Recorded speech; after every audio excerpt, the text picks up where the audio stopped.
আসসালামু আলাইকুম। আজকে আমি একটি গুরুত্বপূর্ণ বিষয় সম্পর্কে আপনাদের জানাতে চাই। আজকে আমার আলোচনা করার বিষয় হল গহ্বর বা ক্যাভিটি। গহ্বর হল দাঁতের এমন ক্ষয় যেখানে দাঁতের উপরিভাগ ধীরে ধীরে নষ্ট হয়ে ছোট বা বড় গর্ত তৈরি হয়। সময়মতো চিকিৎসা না করলে এটি মারাত্মক দাঁতের রোগে রূপ নিতে পারে। গহ্বর কিভাবে হয়? মুখের ব্যাকটেরিয়া চিনি ও কার্বোহাইড্রেট ভেঙে অ্যাসিড তৈরি করে। এই অ্যাসিড দাঁতের এনামেল ক্ষয় করে। ধীরে ধীরে দাঁতে গর্ত বা ক্যাভিটি সৃষ্টি হয়।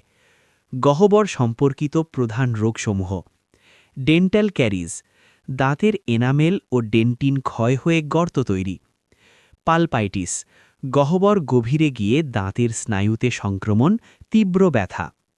ডেন্টাল অ্যাবসেস, সংক্রমণ থেকে পুঁজ জমা, ফোলা, জ্বর, মুখ ফুলে যাওয়া।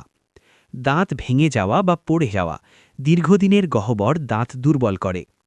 লক্ষণসমূহ: দাঁতে ব্যথা বা শিরশির করা, ঠান্ডা গরমে সংবেদনশীলতা, দাঁতে কালো বা বাদামি দাগ, মুখে দুর্গন্ধ, খাবার আটকে থাকা। গহ্বরের কারণ: নিয়মিত দাঁত না মাজা, অতিরিক্ত মিষ্টি ও সফট ড্রিঙ্কস, মুখ শুকনো থাকা, ধূমপান বা তামাক, ক্যালসিয়ামের অভাব।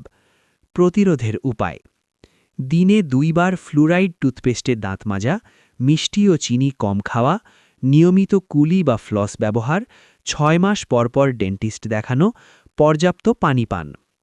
কখন ডেন্টিস্টের কাছে যাবেন?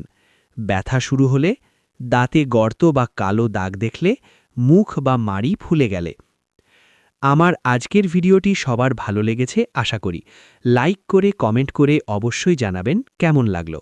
ভালো লেগে থাকলে এমন আরও সুন্দর সুন্দর ভিডিও পেতে আমার চ্যানেলটি সাবস্ক্রাইব করবেন এবং ভিডিওটি শেয়ার করে অন্যদেরও দেখার সুযোগ করে দেবেন। আজকে এই পর্যন্তই। আল্লাহ হাফেজ।